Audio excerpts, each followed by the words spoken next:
Standard Output, FM. 네, 안녕하세요. 스탠다드 아웃 84회 시작합니다. 저희 팟빵과 패트리온 그리고 스탠다드 아웃 홈페이지 들어오시면 왼쪽에 QR코드가 있는데 그걸 통해서 카카오페이 후원을 계속 받고 있습니다. 많이 후원해 주세요. 네, 오늘 단신부터 소개를 하면 네이버 통장이 5월에 출시된다고 예고가 5월 며칠 안 남았는데 네, 예고가 나왔죠. 짧게 다룰 거니까 그냥 훑어보면 자율입출금 통장인데 좀 매력적인 부분은 3%의 이자를 준다는 거. 그런데 이제 한계가 있죠, 당연히. 최대 100만 원까지만 3%의 이자를 준다고 합니다. 그리고 네이버 통장에 충전한 다음에 결제를 하면 최대 3%의 적립금을 준다고 해요. 이거는 예전에 네이버페이 쪽에서도 비슷한 그런 방식을 사용하고 있는 것 같은데, 그래서 좀 매력적인 부분이 있고요. 그다음에 네이버 앱과 신분증이 필요합니다. 통장을 만들려면. 그리고 서비스 쪽으로 보면 이제 네이버에 여러 가지 서비스들이 있는데 그 중에 엠페이 아래쪽에 존재하는 것 같아요. 그리고 사업적으로는 이거 통장을 미래에셋 대우랑 함께 만들고 있는 상황인 것 같습니다. 네이버 플러스 회원제도 이제 예고하고 있는데 이거랑 연동하면 좀 더 효과가 있지 않을까라는. 네. 효과 크지 않을까. 이거 뭔가 좀 억울한데요? 왜 억울해요? 이거 뭔가 엄청 광고 같아. 하다 보니까 돈 받고 해야 되는데. 그러네. 그러면은 돈 주기 전까지 네이버 욕도 같이 해요. 돈 안 주면 욕도 같이 해요. 전 이제 사업적으로 미래에셋 대우랑 함께 한다는 사실을 보면서 약간 궁금했던 게 이게 그 예금자 보호법이 한 은행당 혹은 한 증권사당 5천만 원까지 되잖아요. 그럼 내가 네이버 통장 5천만 원 넣어놓고 미래에셋 대우에 5천만 원을 넣어놨어요. 어떻게 되는 걸까요? 근데 네이버 파이낸스는 은행이 아니라서 네. 계좌가 예금자 보호가 안 되나요? 안 될 것 같은데. 그러니까 이게 계좌는 미래에셋 거 아니에요? 모르겠어요. 되나? 계좌는 미래에셋 걸걸요? 아, 네, 그래요? 왠지 느낌이? 그러면 네. 미래에셋과 통합해서 5천만 원만 되겠네요. 근데 뭐 적어도 미래에셋을 믿을래 네이버를 믿을래 했을 때 사람들이 일반적으로 네이버를, 그러니까 회사가 갚아줄 거라 생각하겠죠. 은행 금융권은 항상 했던 게 자기들이 돈 굴리다가 부족하면 나 모르겠다 파산하면서 정부가 갚고 예금자 보호만큼만 하고 그죠. 털어버리는 경우가 많았잖아요. 저축은행 같은 경우도. 근데 이제 네이버라는 기업을 생각해봤을 때는 애들은 다른 사업도 많이 하니까 돈을 줄 수 있지 않을까 이런 믿음이. 너무 위험한 발언인 것 같아요. 왜요? 미국에도 예금자 보호법이 있어요? 그럼 미국에는? 몰라요. 미국까진 몰라요. 근데 어쨌든 이거는 약간 좀 그 기업이 파산하더라도 어쨌건 정부가 좀 보장해줘야겠다는 거라서 그 포인트는 이제 뭐 잘은 모르겠어요. 뭐 아무튼 이게 뭐 메리트가 있는 거예요, 그래서? 저는 잘 모르겠어요. 저 예전에 왜 그런 거 있지 않았나요? 나온다는 게 중요한 건가요? 한도가 100만 원인가? 5% 이자 준다고 했을 때 사람들 엄청 몰려가가지고 통장 만들고 그랬잖아요. 저는 저렇게까지, 물론 요즘 금리가 너무 낮으니까 이해는 되지만 저기에 내 노력을 들이는 게 5% 정도 하지 않을까. 근데 사실 사람들이 의외로 잘 모르시는데 그런데 많이 이제 꽂히시잖아요. 네. 근데 의외로 신용카드 같은 데서는 돈 많이 줘요. 가입만 해도 돈을 많이 준다고요. 그러니까 최초 가입으로 내가 신용이 되고 최초 가입을 하는 경우에는 한 3만 원에서 5만 원 정도씩 그냥 막 주는 경우 되게 많거든요. 그래요? 그래서 사실은 효율을 따지면 그런 거 해보시는 게 낫긴 하고, 뭐 극단적으로 체리피킹 하시는 분들은 그게 딱 3년인가 5년인가 기간이 있어요. 그게 지나야지 신규 가입으로 인정되거든요. 카드를 해지하고서 그런 것까지 계산해 가면서 개인정보 파기한 시점 딱 노려서 파기되는 시점에 다시 가입해서 다시 돈을 받고 그렇게 하기도 하거든요. 극단적으로는. 그런 노력을 기울이기가 너무 약간 이런 거는 이제 좀 사람들한테 인센티브 설계를 하는 것 같아요. 이렇게 했을 때 사람들이 더 많이 관심을 가지더라. 약간 3%? 요새 3% 말이 안 되잖아. 하는데 말이 안 되죠. 이제 옆에 보면 100만 원 한도 100만 원 한도 계산해 보면 이거 몇백 원, 몇천 원만 안 될 것 같은데 약간 그렇게 되잖아요. 네네. 그런 거 잘 따져보면 좋을 것 같아요. 네. 근데 아마 기본적으로는 뭐 네이버가 워낙 그런 거 돈을 많이 풀었어서 특히 이제 저도 네이버 페이 워낙 좋아하는 게 포인트 정리 워낙 잘해주잖아요. 그쵸. 거의 뭐 다른 데랑 비교가 안 될 정도로 그런 거 생각하면 이것도 그런 면에서는 어쨌건 유리하게 나오지 않을까? 네이버 페이랑 같이 쓰는 것도 약간 있던 것 같고. 세면 포인트 사용 어떤 방식으로 하세요? 전 그냥 무조건 다 써요. 무조건 다 쓰세요? 네, 바로. 저도 무조건 다 쓰는데 시피님은 어떠세요? 전 모았다가 쓰죠. 왜요? 전 그게 너무 궁금했어요. 왜 모았다가 쓰시는 걸까요? 이제 공짜 갖고 뭐 100원 쌓였는데 100원 쓰면 뭔가 포인트 쓴 것 같지 않잖아요. 나중에 결제할 때 맞아. 네이버 페이 전액했을 때 이거 왠지 공짜로 산 것 같잖아요. 그러면 체감상의 효용을 노리시는 거군요. 뭐 그런 느낌이죠. 근데 사실 나중을 위해서도 감가상각 제대로 하려면 제 돈 주고 사고 감가상각 해야 돼요. 포인트가 거기 들어가면 나중에 후잉 계산하실 때 복잡할걸요? 어려워서 저는 매번 쓰고 그냥 그 돈으로 샀다고 이제 기입을 하는 건데 근데 가계부에 그렇게 쓰진 않잖아. 가계부에 예전에 포인트 3%가 내 순수익으로 잡힌 다음에 뭐 그렇진 않죠. 네. 그러니까 이제 그 물건을 살 때 물건을 할인해서 산 것처럼 이제 쓰는 거죠. 기장은. 안 돼요. 그럼 나중에 헷갈려요. 내가 이 물건 사실 10만 원짜리 10만 원 주고 샀는데 나중에 가계부를 보니까 7만 원에 샀다고 착각하는 수가 그렇게 있어요. 많이 안 깎여요. 왜냐면 매번 계속 쓰기 때문에 깎여봤자 아마 몇천 원 정도. 근데 네이버 페이가 이 이벤트 계속 하는 이유도 아까 말했듯이 뭐 기존에도 계속 하고 있었거든요. 비슷하게. 네, 맞아요. 사람들이 안 써서 네이버 페이 사실 돈이 소진돼야 되는데 사람들이 3%를 줘도 잘 안 쓰니까. 근데 은근 그런 분들 많아요. 뭐 재테크나 주식은 해도 이거 3% 2% 주는 거는 신경 안 쓰고 하시는 분들 많아요. 사실 그렇긴 하죠. 일본에서도 라인이랑 소뱅이랑 막 싸우면서 막 돈 퍼주는 이런 거 많이 했거든요. 그쪽은 둘 다 돈이 너무 많이 소진돼서 막 거의 합병에 이르는 수준이잖아요. 더 많이 풀긴 했지만 싸우지 말자고. 네, 근데 한국에서는 아직 그런 것 때문에 쓰진 않는 것 같아요, 사람들이. 근데 확실히 네이버가 많이 쓰는 것 같긴 해요. 그 약간 좀 후하게. 그러니까 역시 카드에서도 뭔가 항상 1% 할인 이런 게 엄청 큰 부담이잖아요. 사실 그런 카드 별로 없거든요, 요새는. 근데 거의 지금 네이버 쇼핑 통해서 하면 거의 그 정도 수준이니까 사실 쿠팡이 그냥 편해서 쓰는 거지 최저가 비교하고 그냥 포인트 적립한다고 생각하면은 네이버 쓰는 게 훨씬 유리한 경우도 많긴 하거든요. 그렇긴 하죠. 저도 좀 비싼 거 살 때는 거의 네이버로 찾아보는 편이라 요새는 네이버뱅크 잘 안 해서. 얘기를 했으니까 카카오뱅크 얘기 잠깐 하면 카카오뱅크도 이제 네이버가 이렇게 통장을 만든다고 하니까 그래서 그런지 아니면 자체적인 어떤 그 일정이 있었는지 이 뱅크 2.0을 공개했더라고요. 그래서 뭐 편해졌다, 서비스적으로 이제 개편을 많이 했다고 하는데. 카카오뱅크요? 예, 앱에서. 뱅크가 뭐예요? 뭐 통장 2.0을 말하는 거예요? 카카오뱅크 앱.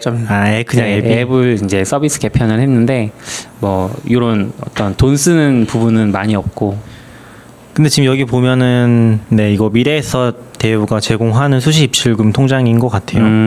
네, 그렇군요. 같이 제공한다고 써 있네. 무슨 의미인지 잘 모르겠다. 같이 제공한다 그래서 저도. 네. 근데 카카오뱅크 2.0에 눈에 띄는 건 그거밖에 없는데 금액 가려져 있다 스와이프하면 보이는 거. 내 돈이 너무 없는 걸 남한테 알리지 말라는. 그런 거예요. 네, 네. 금액 가리거나 뭐 이런 기능들이 추가됐다. 저는 어차피 마이너스라서 메인 통장이. 부럽다. 마이너스인데 걱정이 없다니 이렇게. 네, 다음 얘기로 넘어갈까요? 클럽하우스가 뭐예요? 요 최근에 이제 좀 화제가 됐던 서비스인데 이게 사실은 공개가 안 돼 있어요. 그러니까 우린 쓸 수가 없어요. 근데 어떻게 하셨어요? 우린 쓸 수가 없고 그리고 유저가 5,000명밖에 안 돼요. 베타 진행 중이거든요. 근데 어떻게 하셨어요? 근데 기업 가치가 얼마일 것 같아요? 1,200억 정도 되나요? 네? 아니죠. 120억을 투자했으니까 거기에 한 20배 곱당 20배 곱당. 저는 10배를 곱했는데 10배는 아니에요 일반적으로는. 제가 써놨구나. 근데 생각을 해봐요. 5,000명의 베타 서비스하고 있는 서비스가 120억을 투자받았어요. 사실 말이 안 되긴 하죠. 네, 120억 가치라고 해도 말이 안 되죠. 네, 일반적으로 말이 되는 거는 사실 하나 있는 게 뭐 마켓 관리나 이런데 혹은 VC가 투자한 VC가 금융자본 혹은 산업자본 대기업 이름 끼고 한 데는 이런 경우 있긴 있어요. 초기 자본 들어가고 뭐 쏙하나 이런데 나오기 전에 그리고 이제. 혹은 근데 가치를 알려면 뭐 하는 서비스인지부터 얘기를 해봐요. 그런 게 중요한 게 아닌 거죠. 그런 게 안 중요한 거죠. 진짜? 5,000명인데 그리고 이거 투자한 VC가 네. 힐하우스 캐피탈인가요? 몰라요. 샌드 뭔가? AH 있잖아요. 엄청 유명한. 저 잘 모르겠어요. 아무튼 엄청 유명한 VC예요. 그래서 더 논란이 되고 5,000명짜리 서비스의 베타인데. 그러니까 VC 뭐 블로 같은 거 되게 유명하고 원래도 유명한 그런 쪽으로 알고 있긴 하거든요. 제가 지금 이름 안 찾아가지고 모르겠는데 아마 AH 줄여서 그렇게 부를 건데. 어쨌든 서비스를 설명하기도 애매한 게 베타잖아요. 우린 못 써요. 그런 거 아니에요? 맞아. 정확히 모르겠는데 약간 뭐 설명한 기사 같은 걸 봐서는 약간 음성계의 트위터 같은 느낌? 맞아요. 혹은 이제 그냥 음성 채팅을 하는 앱? 이 정도로만 얘기를 하는데 우리나라 거예요? 아니요. 네. 해외 거죠. 네. 우리나라에서 이렇게 투자 근데 조금 이제 기사들을 봤을 때 재밌는 포인트는 뭐지? 그 뭐라고 하지 그거를? 그 머무는 시간서 뭐라고 엔게이지먼트가 굉장히 체류 높다. 시간? 뭐 그러니까 엔게이지먼트 통합적으로 엔게이지먼트가 굉장히 높다고 얘기를 하는 것 굉장히 같아요. 높다. 그래서 약간 좀 유명하신 분들한테 좀 많이 뿌리고 했던 것 같아요. 초기 베타를. 그래서 뭐 유명하신 분들이 인증한 거 보고 하면은 뭐 일주일 동안 20시간 이상씩 쓰신 것들을 막 인증하고 그래서 굉장히 이제 아직 작은 서비스지만 예. 여기 잘 되고 있다. 그리고 약간 좀 충격적인 게 아이콘이 엄청 힙해요. 아이콘이 그냥 아이콘? 약간 한 뭐라고 하지? 클럽하우스라는 게 정확히 좀 정확히 모르겠는데 그때의 어떤 흑백 인물 사진 같은 거를 그냥 썼거든요. 근데 아이콘은 사실 정보량을 최소화하잖아요. 형상화 시킨다든지 네네네. 그런 게 아니라 그냥 흑백 사진 그냥 올려놓고 그걸 앱이라고 이렇게 해놓으니까 처음 봤을 때 되게 충격적이었어요. 아이콘이 이거랍니다. 아 진짜요? 아저씨 얼굴이잖아요. 충격적이죠. 와. 근데 아무튼 그래서 완전 초기 단계에서 그러니까 이 초기 단계에 투자를 2번 받은 것 같은데 첫 번째가 이제 올해 완전 총 것 같고 이번에 올해 한 5월쯤에 이제 다시 120억 정도 투자를 받은 것 같아서 좀 화제가 많이 됐던 것 같아요. 그래서 막 화제도 되고 비판도 많고 뭐 그런 것 같아요. 네. 뭐 성공한 비판은 없어질 거고 이 앱의 기본은 뭐냐면 트위터랑 비슷한데 내가 여기 기사 설명에는 막 그래요. 요즘엔 다 에어팟 끼고 다니잖아요. 네. 에어팟 콩나물이 어쩌고 하던 시대도 이제 지났고 아무렇지도 않게 24시간 거의 끼고 있는 느낌이니까 네. 사람들이 뭐 지하철 타거나 혹은 일할 때 노동요 대신 이걸 꽂아놓고 뭐 특정 스레든지 뭐 방인지는 잘 모르겠어요. 저도 거기에 들어가 있으면 사람들이 막 뭐 쓰거나 뭐 말한 게 그냥 막 들리는 거예요. 막 트위터 스레드로 치면 막 거기서 사람들이 말하는 게 막 여기 재생되는 느낌인가 봐요. 자동으로 끼고만 있으면 내가 말하면 또 거기 나가는 건지 모르겠고 뭐 그런 느낌의 앱이라고 하더라고요. 체류 시간이 길 수밖에 없네요. 그러면. 그렇죠. 체류 시간은 긴데 의외로 그런 걸 수도 있어. 스포티파이나 이런 애들처럼 체류 시간만 길고 돈이 안 될 수도 있는데. 그러니까 약간 요즘에 계속 얘기 나오는 것 중에 하나가 약간 줌 엄청 잘 됐잖아요. 그러면서 약간 줌이 잘 됐고 에어팟이 엄청 잘 됐잖아요. 사실 말도 안 되게 잘 됐었잖아요. 네. 그러면서 이제 약간 음성 쪽 시장이 확대되는 거 아닌지 그리고 그런 쪽 앱들이 약간 엄청 관심 받고 있다. VC 쪽에서는 그런 얘기들이 같이 언급되더라고요. 영상 다음 음성일까요? 네네. 근데 아직까지는 사실 음성이라는 게 되게 교묘하잖아요. 전화 같은 거는 뭐 일찍부터 써왔지만 이거를 컨텐츠화 한다거나 그런 게 교묘하잖아요. 뭐 교묘하다는 게 애매하잖아요. 포지션이. 이 팟캐스트 같은 게 그나마 있었고 그다음에 최근에 저는 자리를 못하겠지만 스푼라디오 같은 거 잘 되는 거 봐도 좀 재밌는 것 같고 그 음성북 책 읽어주는 오디오북. 오디오북. 근데 그런 시장이랑은 다른 것 같아요. 그런 시장을 얘기하는 건 아닌 거. 그런 시장은 원래 좀 차 타고 다니면서 듣고 하는 그런데 좀 더 가까웠던 것 같고 팟캐스트나 오디오북은 그거랑은 좀 다른 걸 보는 것 같아요. 커뮤니케이션 쪽. 음성판 트위터라고 하니까 얼마 전에 그 보이저엑스의 남세동님이 페이스북에서 쓰신 글이 기억이 나는데 페이스북인지 트위터인지 그 요즘은 카페 같은 데 가면 소리를 약간 크게 틀어놓는 경향들이 있다. 근데 지인들이랑 가면 자기 지인 목소리가 잘 안 들릴 정도로 음악이 큰 경우들이 있대요.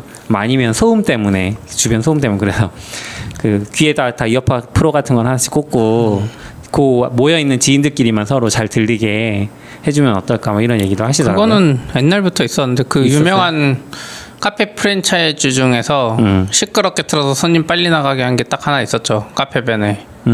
카페베네가 진짜 시끄럽게 들고 자기들 연예인 막 들고 유독 카페베네가 심했어요. 아마 카페베네를 가신 게 아닐까. 카페베네 몇 년 초기부터 그랬거든요. 아무튼 이게 지금 투자자가 나왔는데 앤데르슨 호로이치라고. 네네 맞아. 거기서 한 거고 지금 시가총액 그 기업 가치가 1,000억. 근데 개발자 2명이서 시작한 것 같던데 보니까. 개발자 모르겠어요. 그 5,000명짜리.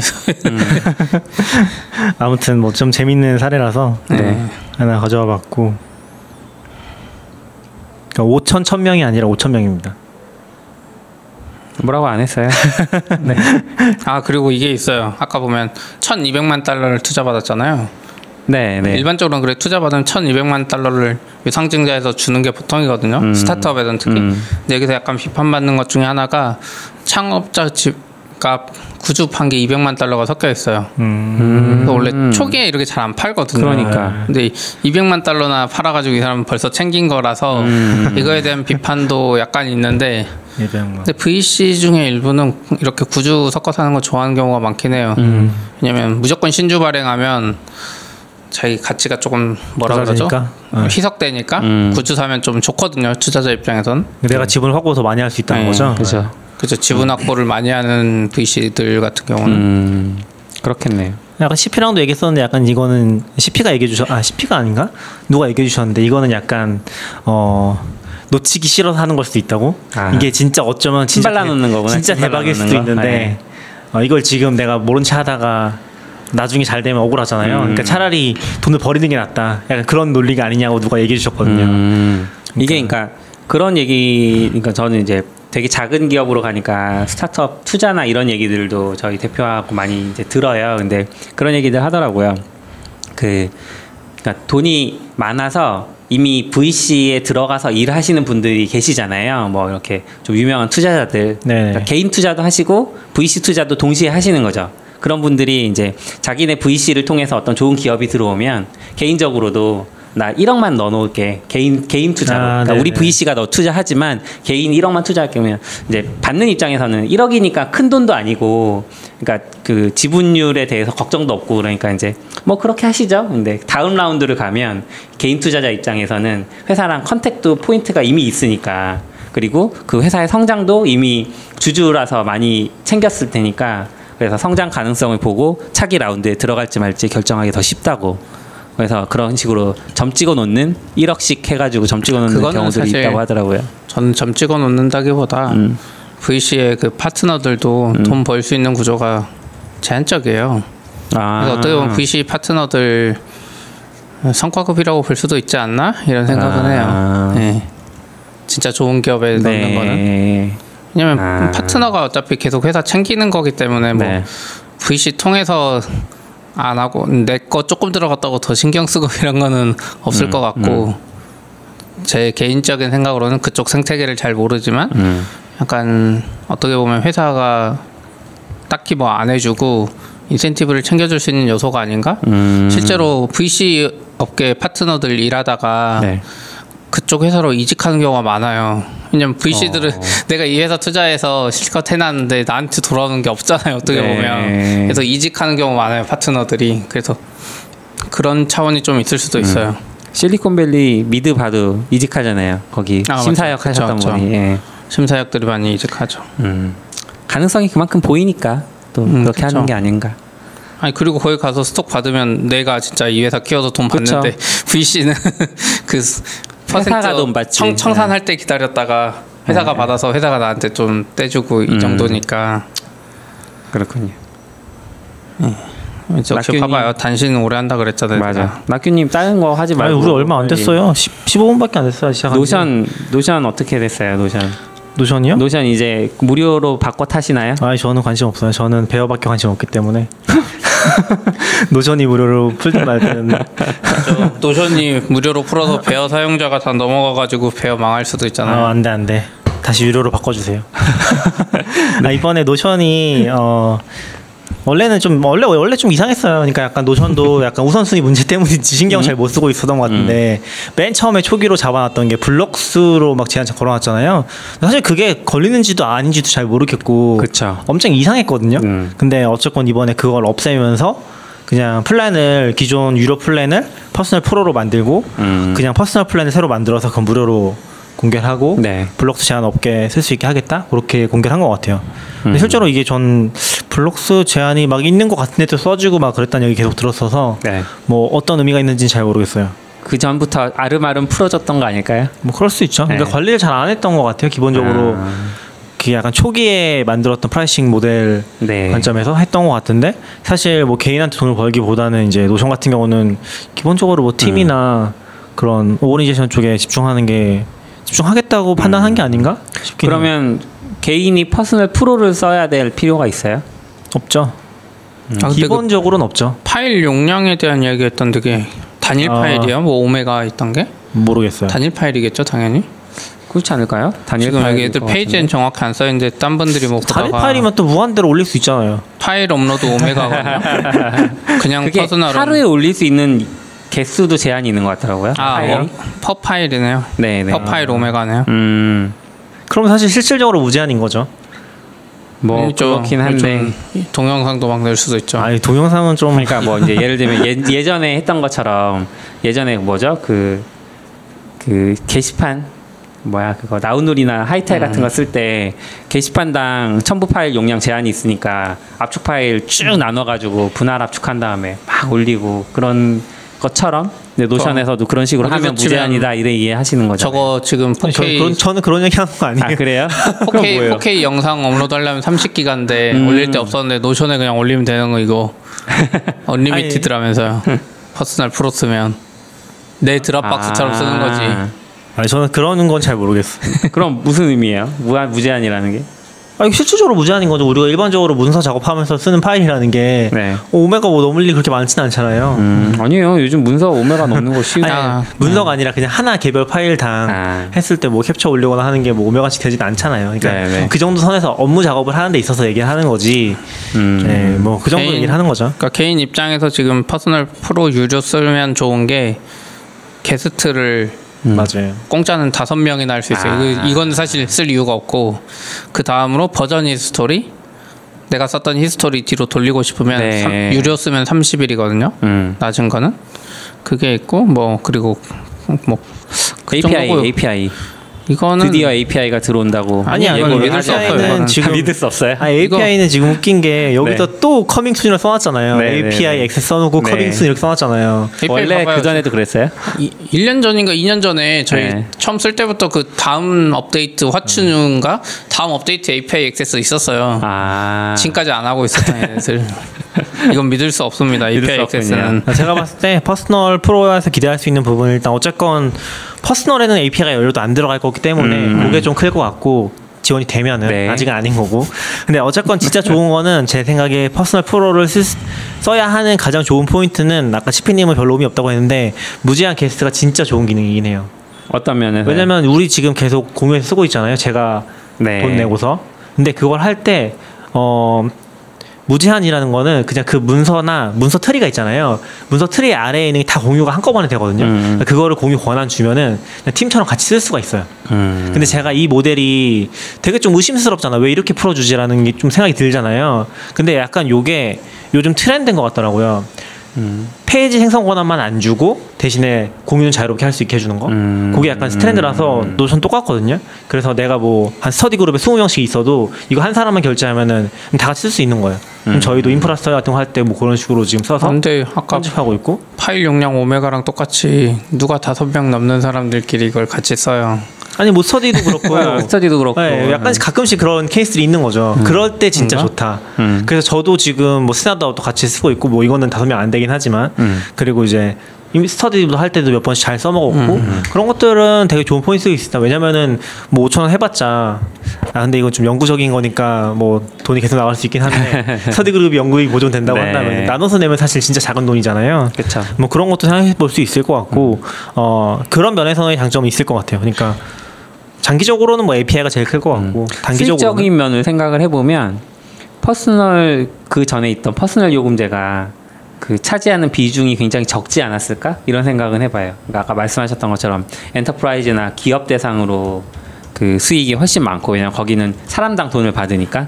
근데 이제 퍼스널 요금제 쪽에서 얻는 수익은 적으니까 이거를 진입장벽을 확 낮춰서 사람들 많이 들어오게 하고 그다음에 더 쓰고 싶으면 퍼스널 프로 정도 써 이 정도로 열어주는 게 아닌가.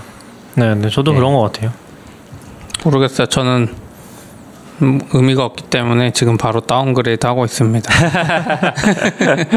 근데 약간 조금 사실 노션이 진짜 애매하긴 해요. CP님이 맨날 얘기하신 것도 중에 하나가 그 안드로이드에서 진짜 너무 느리다고 너무 느리지 않고 맞아요. 열리지도 않는다고. 네, 맞아요. 느린 게 문제가 아니라 링크를 누르면 그 전에 열렸던 페이지가 보이고 다시 눌러야지 보이고 막 근데 최근에 좀 재밌었던 포인트가 노션에서 트위터에 자기네가 이번에 엄청 빨라졌다고 공개를 한 거 있었거든요. 봤어요? 네. 그거 보면은 비포를 보면 진짜 어마어마하게 느리고요.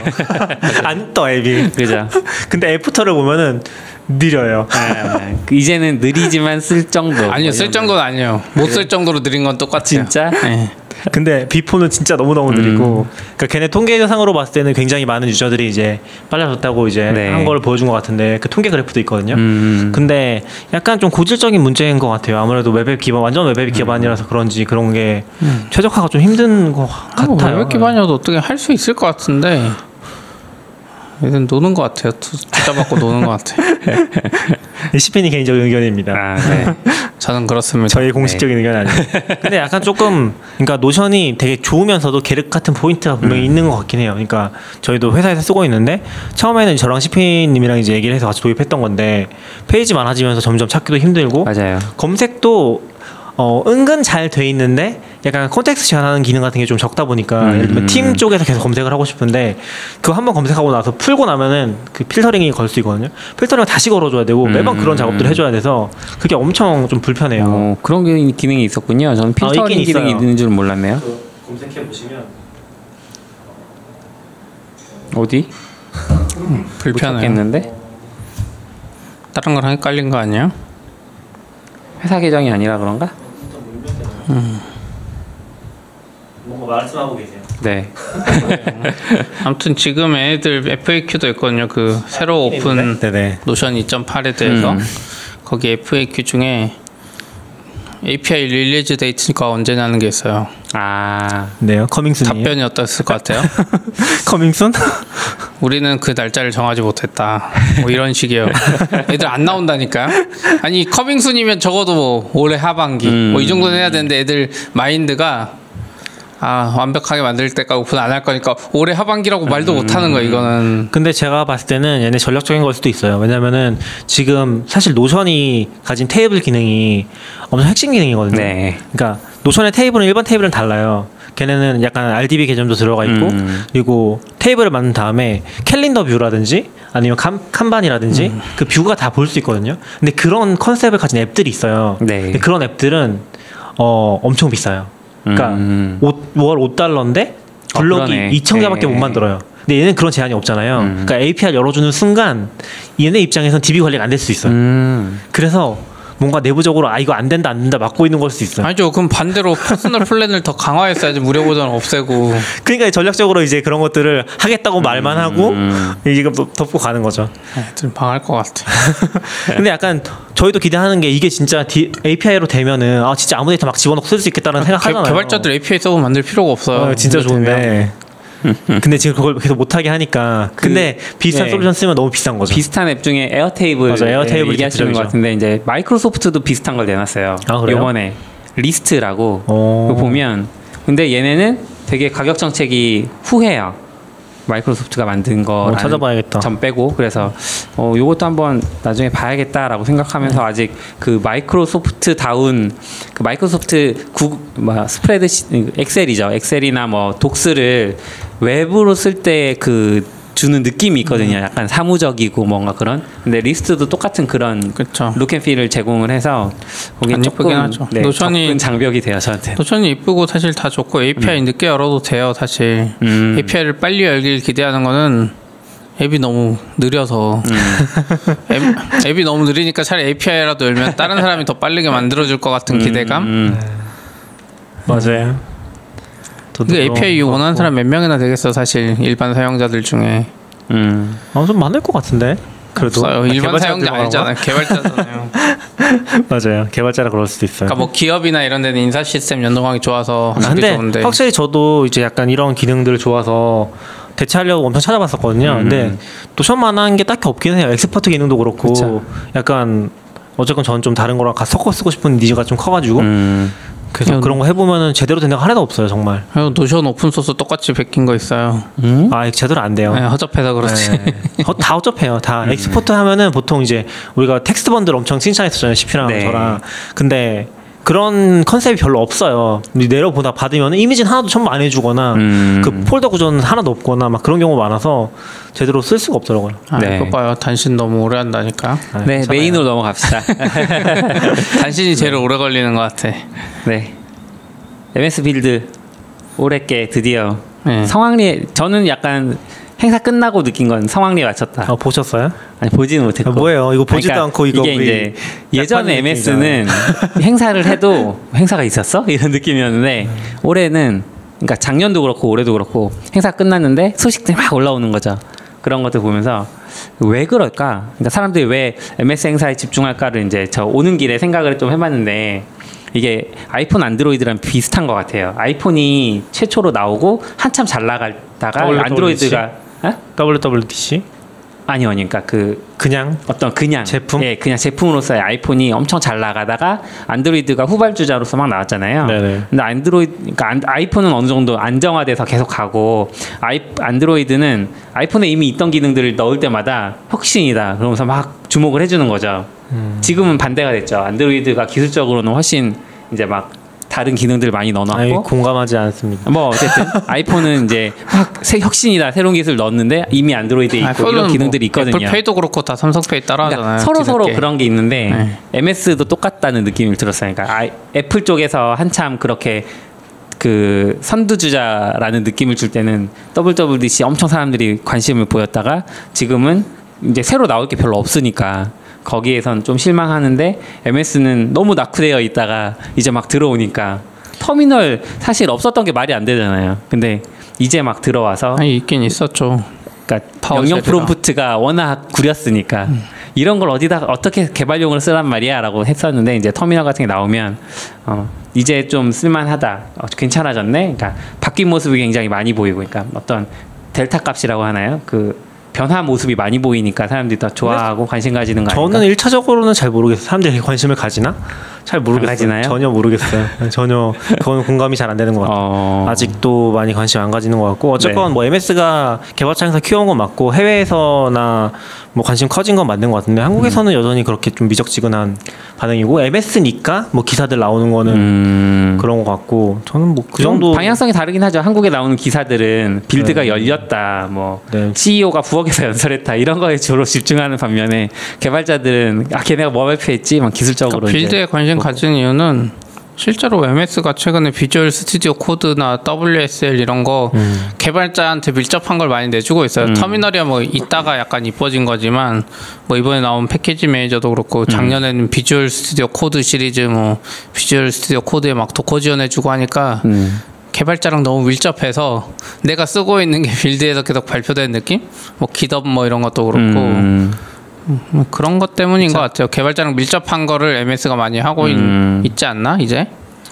네, 점점 개발자 친화적인 회사가 돼서 예전에 낙교님이 그랬나요? 5년 내에 훅 넘어갈 수 있다고 윈도우로?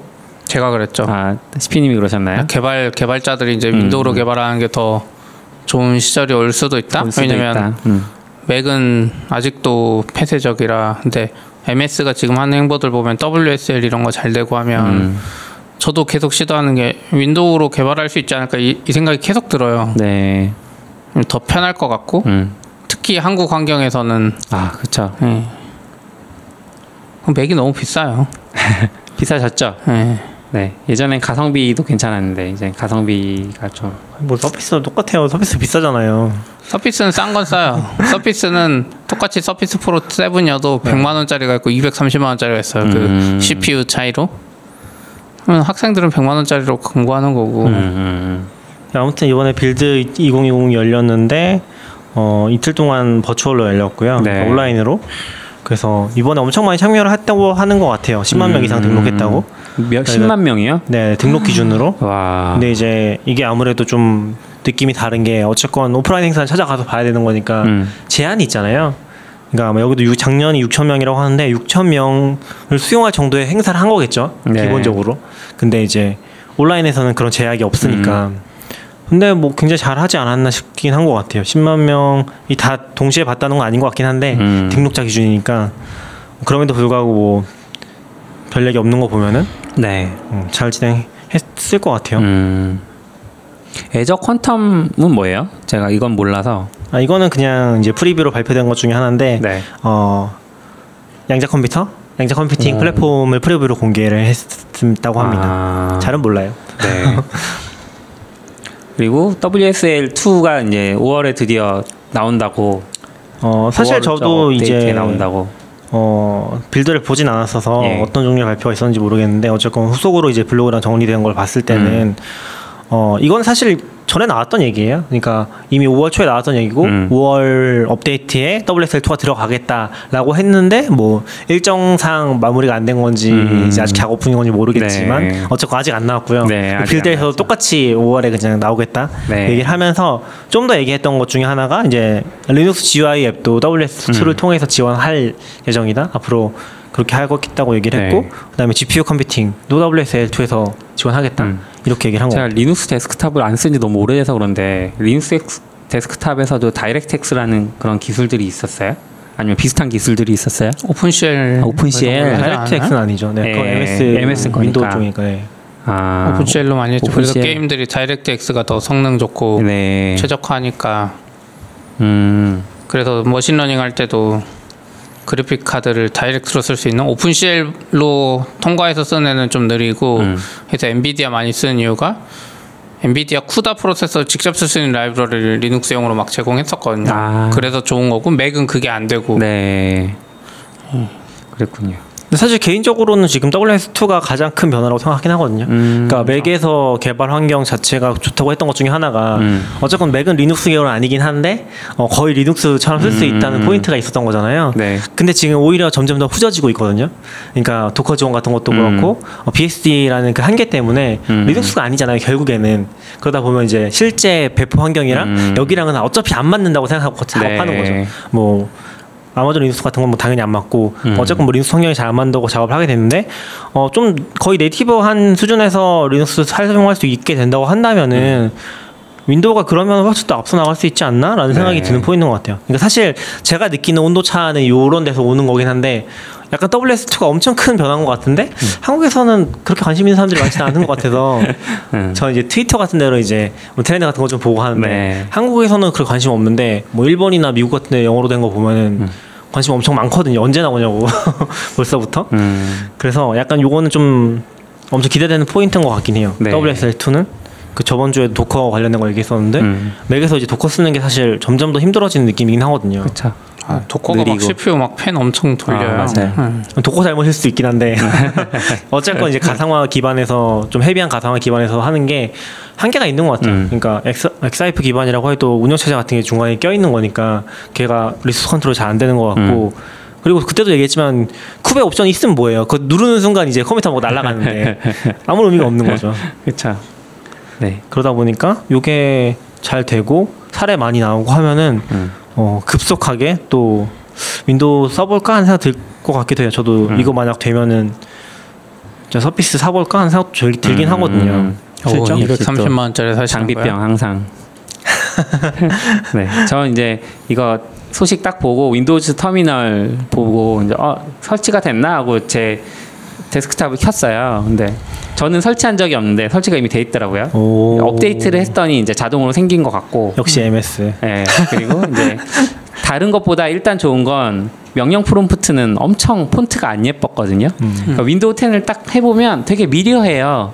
개발자들은 일단 명령 프롬프트에 사는 일이 있으니까 실행을 해보는데 이 뭐 생겨먹다 마른 이 폰트들은 뭐지? 막 이런 느낌이 있었는데 일단 그 폰트가 예뻐졌어요.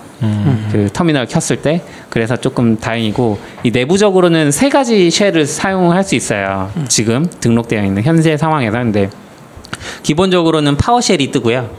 네. 파워쉘을 밀다가 안 되니까 터미널 내놓고 파워쉘 써라 이렇게 된 것 같긴 한데 그 다음에 원래 있던 명령 프롬프트 쓸 수 있고 이 명령 프롬프트를 터미널 안에서 실행을 해도 폰트는 똑같이 예쁘게 잘 나오더라고요. 그리고 마지막으로 애저 클라우드 쉘이라는 게 있어요. 그래서 이걸 써보고 싶어서 이제 제가 애저 클라우드 쉘을 실행을 했어요. 실행을 했더니 웹브라우저 주소 이제 마이크로소프트.com에 디바이스 로그인 뭐 이런 주소를 딱 알려주면서 여기다가 요 토큰을 넣어 이렇게 돼 있더라고요. 그래서 토큰을 넣었더니 로그인을 하래요. 애저에 로그인을 했죠. live.com 이메일이 있어서. 근데 그 다음에 테넌트를 찾을 수 없습니다. 이런 메시지가 나오면서 실행이 안 돼요. 그래서 저의 추측으로는 제가 그 라이브 계정은 있지만 애저를 활성화하지 않았기 때문에 생기는 건가 싶어서. 네, 그 아마 애저 활성화하고도 막 예. 계정 설정 같은 거 카드 정보도 해줘야 돼가지고 카드 정보도 하고 또 결제 정보 추가로 이렇게 하나씩 만들잖아요. 그거 다 만들어서 해야지 될 것 같긴 하네요. 하긴 네. 귀찮아서 그냥 안 하고 그다음에 설정을 딱 누르면 코드가 떠요. 코드? 비주얼 스튜디오 코드가 설정하기를 딱 누르면 근데 코드는 안 깔려 있을 거 아니에요? 코드는 깔려 있죠. 원래 직접 깔았다는 거죠. 네. 원래 깔아놨던 거고 아마 코드가 없었으면 메모장이나 뭐 네네. 업그레이드된 메모장이 뜨지 않았을까 업그레이드 싶은데 메모장도 있어요? 네, 메모장도 바뀌었더라고요. 그래서 이걸 딱 보니까 settings.json으로 관리를 해요. 설정을. 그래서 좀 신선했고 근데 이제 settings.json이 어디 있지? 하고 이제 찾아봤더니 그 제 유저스 밑에 제 폴더 밑에 앱 데이터 밑에 로컬 밑에 패키지스 밑에 마이크로소프트 닷 윈도우즈 터미널 뭐 이렇게 뒤에 이상한 키 붙어 있고 그 밑에 로컬 스테이트 밑에 붙어 있어요. settings.json이. 그래서 되게 복잡하게 관리하긴 하네 여전히. 그러니까 이런 걸 숨기고 싶은 거잖아요. 마이크로소프트도. 그래서 좀 그런 생각이 들었고 그래도 어쨌든 제이슨으로 설정을 관리할 수 있다는 게 굉장히 MS 제품 쓰면서 처음 보는 느낌. 비주얼 스튜디오 코드 정도만 이제 있었는데 그건 원래 그 개발자용 툴이니까 그렇다 쳐도 이제 터미널도 이렇게 하는구나. 그리고 이제 터미널에서 그럼 내가 뭘 하지라고 생각했을 때는 MS가 이번에 윈겟이라는 자체 패키지 매니저를 내놨잖아요. 그래서 패키지 매니저를 이제 실행을 해봤는데 이것도 역시 제가 설치하지 않았지만 업그레이드 했더니 생겨 있었습니다. 그러니까 언제 생겼는지 몰라요. 정확히 얘기하면 중간중간 업그레이드를 하기 때문에. 그리고 만약에 없으면 직접 설치할 수도 있어요. 그 깃허브에 가면 마이크로소프트가 윈겟 클라이언트라고 리포지터를 만들어놨고 메인 컴퓨터를 이미 윈도우를 쓰고 계신 건가요? 메인 컴퓨터는 아니고요. 저에게는 넷플릭스 감상용 컴퓨터고요. 그래요? 네, 저희 자녀들한테는 이제 온라인 학습용 컴퓨터. 자녀들이 컴퓨터 할 시간이 없으실 것 같은데요. 너굴님이 너무 열심히 하셔서. 아니 자녀들은 낮에 하고 저는 밤에 하니까 서로 부딪히진 않습니다. 이제 윈겟 서치를 하면 네네. 그 안에 뭐가 있는지 검색을 할 수 있어요. 근데 저 이제 처음에 윈겟 인스톨 git을 했거든요. 그랬더니 git이 여러 가지가 서치가 되더라고요. 그래서 후보가 여러 개니까 정확한 아이디를 넣어라. 그래서 대문자 g 그다음에 소문자 it 점 대문자 g 소문자 it 그러니까 git 이런 식으로 아이디를 정확히 넣어야. 그런 안 좋은 건 리눅스 패키지 따라서. 아 그래요? 좀 편하게 해주지. 기시면 기시지. 그래서 설치가 되는데 재미있는 포인트는 저는 일반적으로 이제 터미널 실행할 때는 일반 모드로 실행을 했거든요. 근데 이 터미널을 딱 그 윈겟 인스톨 git.git을 하면 실행이 돼요. 막 뭔가 다운로드를 받아요. 뭐 브루나 이런 것처럼 다운로드 바가 막 올라가요. 터미널 상에서 100% 딱 되는 순간 액세스가 거부되었습니다라는 오류가 나와요. 뭐지? 이게 수도가 아니구나 해서 이제 관리자 모드로 들어갔더니 100%가 딱 차요. 그 다음에 그 git 설치를 하면 윈도우판을 설치를 하면 윈도우 인스톨러에서 실행이 되잖아요. 그 인스톨 할 때 그게 뜨더라고요. 알아서 떠서 이제 쭉 실행이 그러니까 설치가 자동으로 진행이 되고 그 다음에 다시 터미널 상에서 그럼 git 쓸 수 있나 하고 git을 딱 쳤더니 명령어가 없다고 나와요.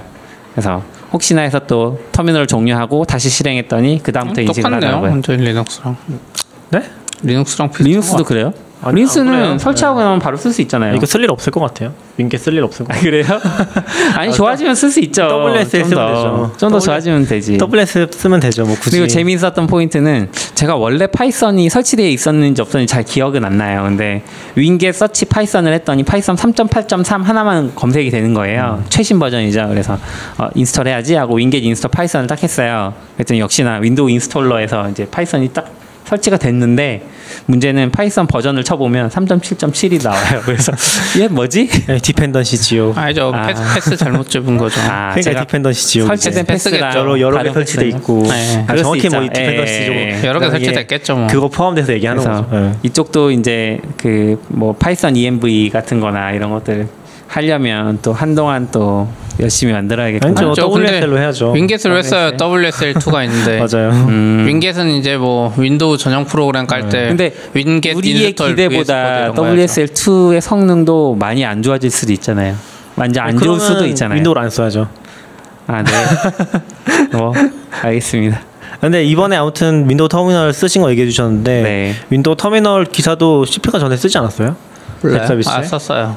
썼었죠. 네네. 그 기사에 있는 내용이랑 크게 달라진 건 없는 거 같고. 그게 1년 전일 것 같은데요? 맞아요. 1년 전 빌드? 그러니까 뭐 기본적으로 폰트 렌더링도 GPU 지원하고 또 뭐가 있지? 터미널 탭 지원하고 WSL이랑 뭐 파워쉘이랑 다 통합돼 있고 명령 프롬프트랑 그런 것들이 이제 메인이었던 것 같고. 근데 아무튼 이번에 좀 크게 발표했던 거는 1.0 릴리즈 된 거. 이번에 나온 게 1.0이고 아마 1.0 되면서 기억났다. 그때 CP님이 소개해줬을 때 설치해 보려고 하다가 실패했어요. 아 그래요? 설치가 잘 안 됐었어요. 그러니까 이번에 처음 써보셨다는 거죠? 네, 맞아요. 그래서 아마 1.0 되면서 MS 업데이트에도 들어가지 않았을까라는 생각이 좀 드는 것 같아요. 그거랑 이제 아마 올해 연말부터는 월 단위로 업데이트한다고 릴리즈를 할 예정이라고 뭐 그런 거 있었던 것 같아요. 네, 점점 맥 닮아가네요. 점점 무료화 될 것 같아요. 저도. 뭐가요? 윈도우 자체가. 그럴 것 같아요. 아니면 구독자로 바꿀 수도 있고. 네. 윈도우는 좋은 게 요즘에 윈도우 디펜더라고 백신도 같이 깔려 있어서 그죠. 윈도우 쓰는 분들은 딱히 백신 설치할 이유가 없어요. 이상한 백신 설치하면 오히려 그게 더 문제를 일으키니까. 그렇죠. 네. 또 뭐 이야기 하실 거예요? 전 잘 몰라요. 아니요, 이제 끝난 것 같아요. 그래요? 오늘 날씨가 더 밑에 뭐 더 얘기하실 거 있어요? 지금 당근마켓이 에어컨이 6월까지 안 나온다고 그래서 공사 중이라 되게 이걸 더운 상황에 창문 열고 해서 자본도 좀 들어갈 것 같고요. 아니 너굴님 뭐 밑에 많이 써주셔서 뭐 얘기하고 싶으신 거 있어요? 다 잘랐습니다. 저거 해줘요. 그러면 저거요. 저 생각 공인인증서 이런 거 ISP보다 네. 이건 개발이랑 관련된 분리발주제도 이게 저도 분리발주제도 트위터에서 봤는데 저분 맞는지 모르겠는데 이제 네. 이걸 이해 못하는 개발자들 SI 업계 일 안 해본 사람들은 네. 이게 말이 되냐 왜 포커스 모델이다. 네, 포커스 모델이다 뭐 이런 이야기도 있는데 약간 그렇게 이해할 수도 있는 게 기획은 따로 하고 뭐 개발 따로 하냐 이런데 이제 그분이 쓴 거 보니까 뭔가 복잡한 속내가 많은 것 같더라고요. 그렇죠. 이게 저도 이제 SI 일을 해본 건 아니니까 일단 단계별 분리발주 전에 현재까지의 상황을 이야기를 하면 현재는 통으로 한 회사한테 맡기는 거죠. 예를 들면 뭐 어떤 사이트 서비스 예를 들면 뭐가 있을까요? 뭐 그거 뭐 만약 무슨 연말정산 대기업에서 무슨 정부죠 이거는 정부에서 뭐 이번에 긴급 재난지원금 서비스 오픈하겠다. 네. 발주 다 들어와서 입찰해 그러면 뭐 CP님은 뭐 100억에 하겠다. 낙교님은 뭐 200억에 하겠다. 그럼 CP님 입찰 낙찰된 거죠. 그래서 이제 100억에 했잖아요. 네? 제가 200억에 했잖아요. 100억이 더 싸게 부릴 정부 수 있잖아요. 입장에서는 돈을 덜 주는 게 유리하니까요. 지금 피곤해서 경매가 아니라고요. 정신이 다른 데 가 계신 거 정부에서 돈 뜯어낼 생각에 그래서 아무튼 100억이 되면 CP님 회사가 직접 개발하는 게 아니고 이 안에서 다시 다른 회사에 하청을 주죠. 네. 그 회사가 또 하청을 주는 경우도 있고 뭐 이런 식으로 하청에 하청을 거듭하면서 일정 관리는 다 정부가 하는데 결국은 쪼고 더 쪼니까 이제 막 밑에 있는 회사들은 힘들다. 그리고 비용은 갑이 제일 많이 수익은 가져가고 을, 병, 정 이렇게 내려가면서 점점 비용이 깎이니까 밑에 있는 개발자들이 정말로 힘들다 이런 얘기들 많이 했었는데 요번에 분리 발주하는 거는 설계는 여기에 맡기는 거죠. CP님한테 맡겨서 일단 설계해. 그 다음에 그러면 개발은 낙교님한테 맡기는 거죠. 그럼 이제 처음 들었을 때는 진짜 폭포수 모델 아니야? 이게 시대가 무슨 시대인데 이렇게 설계 따로 개발 따로 맡겨 이렇게 하는데 이게 기존의 문제점은 우리 재난지원금 해주세요라고 정부가 맡기는데 굉장히 모호하게 요구사항을 적고 그럼 이 CP님 회사가 모든 요구사항을 다 정리를 해서 을한테 넘기는 거죠. 근데 그 과정에 정부가 계속 개입을 하는 거예요. 요것도 넣어주세요. 저것도 넣어주세요. 왜냐하면 계약서에는 안 적혀 있으니까 모호하게 적혀 있으니까. 그래서 뭐 재난지원금 사이트였는데 만들다 보면 복지 포털이 되어 있어. 이런 경우들이 굉장히 많았는데 이제 설계를 정부가 그러니까 정부가 그 요구사항을 직접 다 만들지 않고 요구사항 정리를 너네가 해라고 하는 거죠. 여기서 정리된 요구사항만 들고 개발을 하는 거죠. 이런 식으로 가니까 이제 정부에서 뭔가 추가할 수 없고 그러면서 이제 좀 업무가 과중되는 그런 일들을 막겠다 이런 거고 굉장히 오래된 SI 업체들의 어떤 요구였다고 하더라고요. 이미 20년 전부터 대기업 SI들은 이걸 싫어하고 그렇죠. 그냥 직접 하청 자기네 쪽은 직접 하고 좋아하고 싶으니까. 뭐 그랬다고 써 있더라고요. 그래서 뭐 다른 건설이나 이런 분야들은 이미 분리발주를 하고 있고 그래서 이게 개발 쪽에도 잘 적용이 되면 SI도 조금 그 숨을 돌릴 수 있지 않을까 이런 생각도 들었어요. 이 법이 이번에 통과된 겁니다. 건설 쪽도 여전히 문제는 많은 것 같아서 그런 것 따지면 그래도 뭐 좋아진다니까 네네. 아예 몰라서 내 노후라고 생각해야 될 것 같아요. 내 노후에 노후? 이제 이렇게 하청업체 하면서 SI 하려면 이런 게 좋아져 있어야지. 내 노후에 심심하면 이렇게 한번 하청 따서 정부 거 홈페이지 만들어주고 돈 벌고 이런 네네. 시대가 왔으면 좋겠네요. 제가 SI 일을 해본 건 아니라서 제 설명이 혹시 틀렸을 수도 있으니까 혹시 틀렸으면 댓글로 많이 이야기해 주세요. 치오대님은 좀 아셨을라나? 그렇죠. 치오데디님 좀 아셨을 수 있죠. 이게 아예 모르는 영역이라 진짜 그렇죠. SI 주변에 경험이 아는 없어요. 사람도 없고 SI 많이 하시면 한번 모셔주세요. SI 많이 하시면 바빠가지고 나 점심에 여기 못 와요. 그렇죠. 아무튼 뭐 오늘 여기까지 할까요? 그러면 네, 수고하셨습니다. 수고하셨습니다. 뭐요? 단신 제일 오래 한다 그랬잖아요. 아니, 상관없다니까요. 오히려 짧았어. Standard output. FM.